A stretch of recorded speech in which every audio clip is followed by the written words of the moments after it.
Halo Sobat KPR, kali ini kita akan bahas tentang asuransi yang bayarnya bareng angsuran KPR. Itu beneran wajib nggak sih Pak? Kok saya sempat dengar-dengar katanya nggak wajib. Nah, ini pembahasan yang sangat-sangat menarik dan penting banget buat teman-teman tahu. Itu.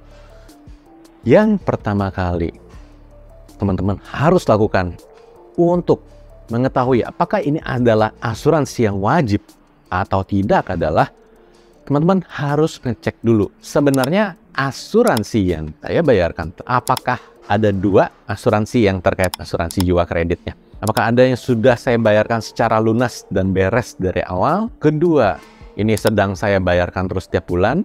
Kalau ada dua, artinya berarti ada satu yang sebenarnya nggak wajib tapi diwajib-wajibin. Kadang terjadi ya karena memang namanya juga bisnis gitu, sometimes suka ada praktek nakal juga gitu. Jadi teman-teman coba cek, oke, pada saat akad kemarin saya bayar apa aja, ternyata dirinci. Coba tanya kembali ke pihak bank.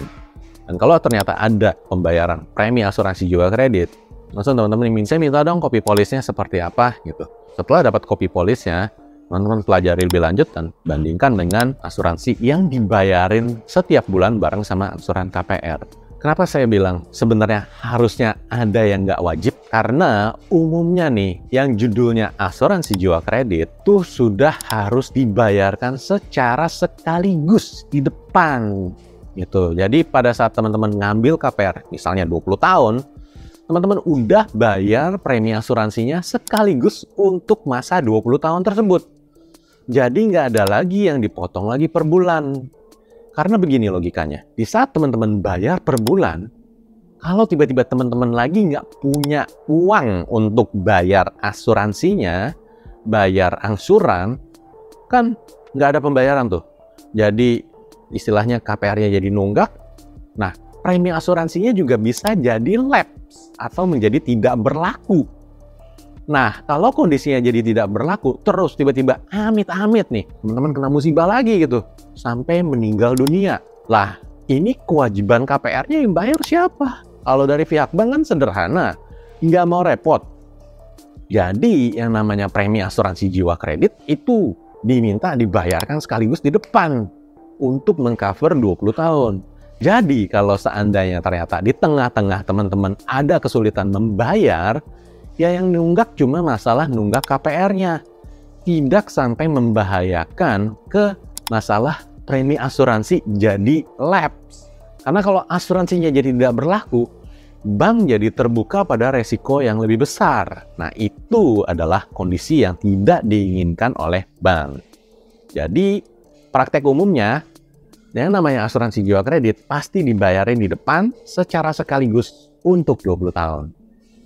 Untuk contoh yang tadi 20 tahun ya. Kalau ngambilnya 30 tahun ya, berarti nanti bayaran sekaligusnya 30 tahun. Nah, terus kalau saya udah kejebak nih kondisi kayak gini, nah, saya mesti gimana Pak? Coba pertanyakan kembali ke pihak banknya. Ini saya ada dipotong untuk bayar asuransi setiap bulan.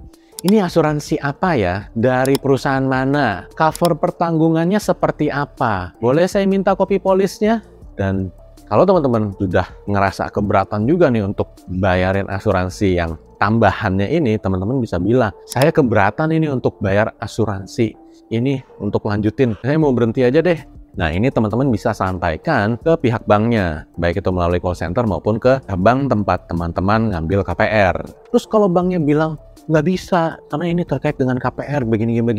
Oke, kalau ini terkait dengan KPR, coba tunjukin ke saya asuransi jiwa kredit yang saya bayarin nih di depan nih. Ini kan ada nih biaya-biaya. Kalau teman-teman bilang, saya keberatan nih untuk lanjut, tapi pihak banknya bilang, ini wajib.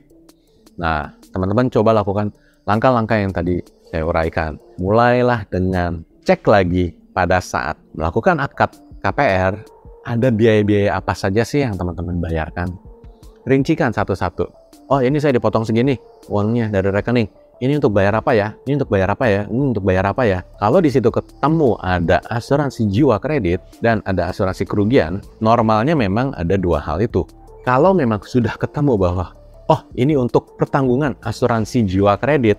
Teman-teman tinggal pertanyakan kembali. Lalu ini yang saya bayarkan setiap bulan, asuransi untuk apa?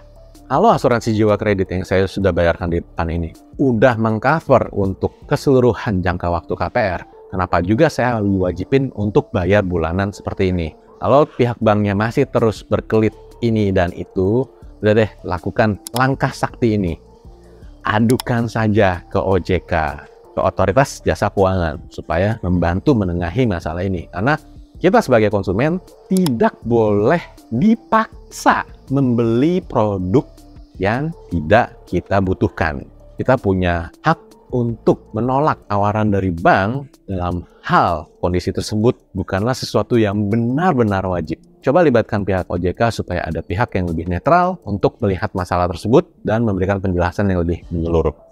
Apakah memang asuransi tersebut memang mau tidak mau wajib dijalanin terus, tapi setidaknya pada saat teman-teman melakukan pengaduan ke OJK, pihak bank pasti kan menangani keluhan teman-teman dengan sebaik mungkin. Oke, sampai di sini dulu episode kali ini. Sampai jumpa di episode berikutnya. Bye.